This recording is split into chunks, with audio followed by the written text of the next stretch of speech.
ഇന്ന് തന്നെ ഡൗൺലോഡ് ചെയ്യൂ. കാണൂ നിങ്ങളുടെ ഫേവറേറ്റ് ഷോസ്. വായിച്ചിട്ട് കീറിക്കളയാൻ നിൽക്കണ്ട. ഒപ്പിട്ട് വാങ്ങിയ രജിസ്റ്റേർഡ് കത്ത. സ്വീകരിച്ചതിന് തെളിവുണ്ട്.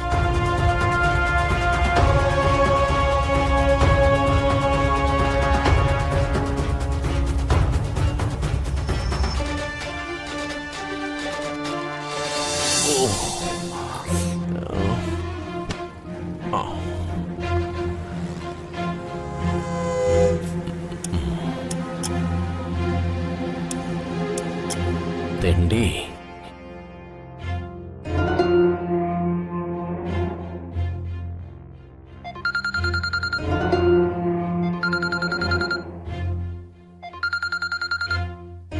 ഹരിതയാണല്ലോ. ഹരിത അന്നത്തെ സംഭവത്തിന് ശേഷം എന്നെ വിളിക്കാറേയില്ല. ഇനി എന്ത് കുതന്ത്രമായിട്ടാണോ വിളിക്കുന്നത്? എന്തായാലും എടുത്തു നോക്കാം. ഹലോ ഹരിതേ. അതെ, ഹരിത തന്നെയാണ്. നമ്മൾ എന്നും ഇങ്ങനെ മിണ്ടിയും പറയാതെ ശത്രുക്കളായിട്ടിരുന്നാ മതിയോ? വല്ലപ്പോഴും ഒരു വിളിയും പറച്ചിലൊക്കെ വേണ്ടേ?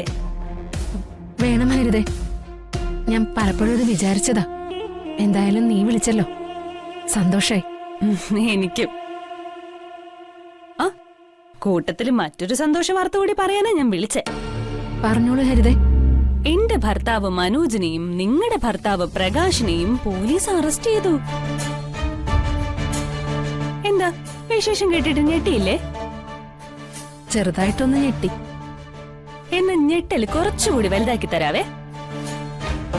സ്റ്റേഷനിൽ വെച്ച് SI പ്രകാശ് ഏട്ടന്റെ കാരണം നോക്കി ഒന്ന് പൊട്ടിച്ചു. കണ്ണീന്ന് പൊന്നീച്ച പാറിയെന്നാ കേട്ടത്. ശരിക്കും എന്തോ കുഴപ്പം സംഭവിച്ചിട്ടുണ്ടെന്ന് തോന്നുന്നു. പക്ഷെ എന്റെ അച്ഛൻ കരുണാകര കുറുപ്പിന്റെ മരുമകനാണ് മനോജ് എന്ന് അറിഞ്ഞപ്പോ ഒന്ന് തൊടാൻ പോലും SIയുടെ കൈ പൊങ്ങിയില്ലെന്ന്. ഭർത്താവിന് തല്ലു കിട്ടിയപ്പോ ചിരിക്കുവാണോ? പിന്നെ ചിരിക്കാതെ. എന്റെ പ്രിയപ്പെട്ട അനിയത്തി വിളിച്ച് ഒരു സന്തോഷ വാർത്ത അറിയിച്ച ഞാൻ പിന്നെ ചിരിക്കണ്ടേ? കാറ്റ് വിതച്ചാൽ കൊടുങ്കാറ്റ് കൊയ്യൂന്ന് കേട്ടിട്ടില്ലേ? ഇന്ന് എന്റെ ഭർത്താവിന് കിട്ടിയ തിരിച്ചടി നാളെ നിന്റെ ഭർത്താവിനും കിട്ടും. കുറുപ്പിന്റെ മരുമകൻ എന്ന സ്ഥാനം നട്ടലുള്ള ഓഫീസർമാര് വില വെച്ചു കൊടുത്തു വരില്ല. ഇപ്പോഴും അഹങ്കാരത്തിന് ഒരു കുറവും വന്നിട്ടില്ല അല്ലേ? ഇപ്പൊ പുതിയ വീടിന്റെ ഗ്രഹനാഥയല്ലേ? നല്ല ഐശ്വര്യമുള്ള വീട്ടില് കാല് കുത്തിയപ്പോ ഗ്രഹനാഥൻ പോലീസ് കസ്റ്റഡിയിലായി. അനിയത്തി വിശേഷം പറഞ്ഞു തീർന്നെങ്കിൽ എനിക്ക് അടുക്കളയിലോട്ട് കയറായിരുന്നു. ഇത് വെപ്പും കൂടിയൊക്കെയുള്ള വീടാണേ. വിവരങ്ങൾ വിളിച്ചറിയിച്ചതിന് നന്ദിയുണ്ട്.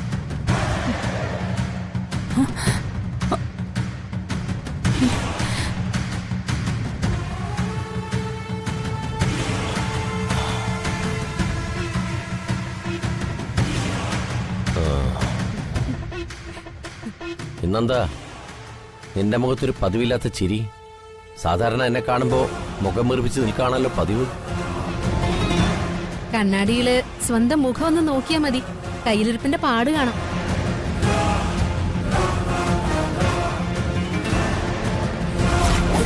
അവന് 2 അടിയുടെ കുറവുണ്ടായിരുന്നു സാറേ, അതാ കൊടുക്കാൻ കാരണം.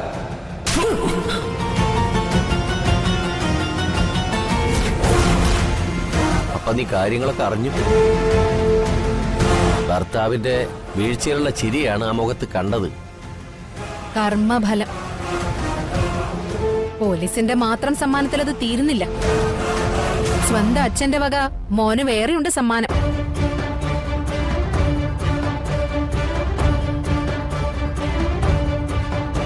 ദാ.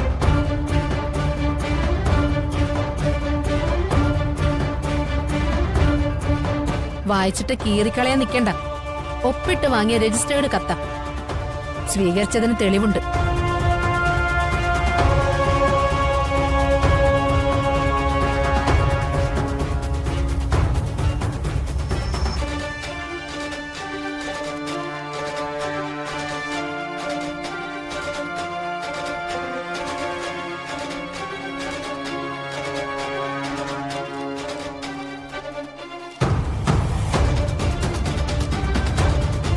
നോക്കിയല്ലോ അല്ലേ?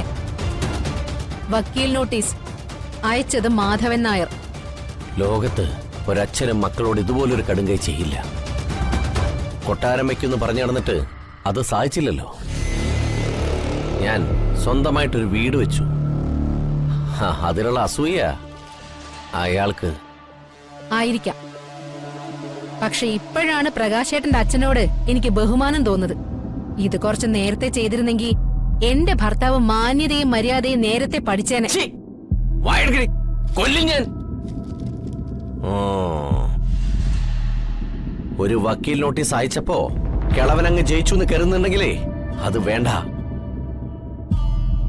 മനോജിനും അയച്ചിട്ടുണ്ടാവല്ലോ ഇതുപോലൊരു നോട്ടീസ്. ഇതിന് എന്ത് ചെക്കാ തിരിച്ചു വെക്കേണ്ടതെന്ന് ഞങ്ങൾക്കറിയാം. ഒരിക്കലും നന്നാവില്ലെന്ന് മുദ്രപത്രത്തിൽ എഴുതി നടക്കുന്നവരോട് എന്തു പറയാനാ?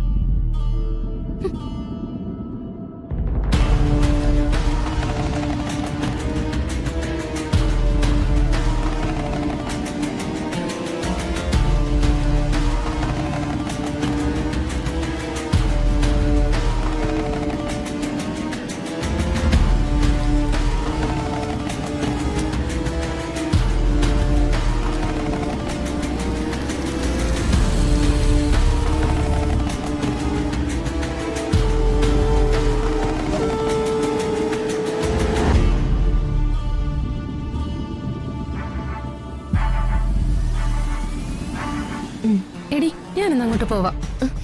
അമ്മു, എന്താ ജേക്കബ് സർ? ഇന്ന് അമ്മു ഞങ്ങളെ ശരിക്കും ഞെട്ടിച്ചു കളഞ്ഞു. എന്ത് നല്ല പ്രസന്റേഷൻ ആയിരുന്നു. Thank you. കൺഗ്രാറ്റുലേഷൻസ്.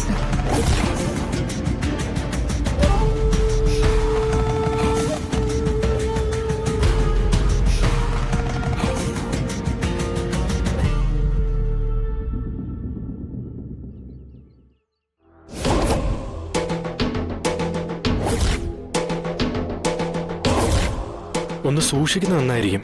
എന്തിന്? എല്ലാവരുടെയും ശ്രദ്ധ അമ്മുവിലായിരുന്നു.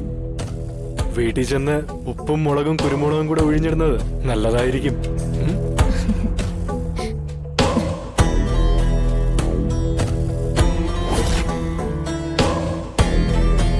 അമ്മുനെ ഞാൻ ഡ്രോപ്പ് ചെയ്യാം. വേണ്ട സർ, എന്റെ ഒരു ഫ്രണ്ട് വരും. ഓ, ഓക്കെ ഓക്കെ. അപ്പൊ ഒരിക്കൽ കൂടി കൺഗ്രാറ്റ്സ്.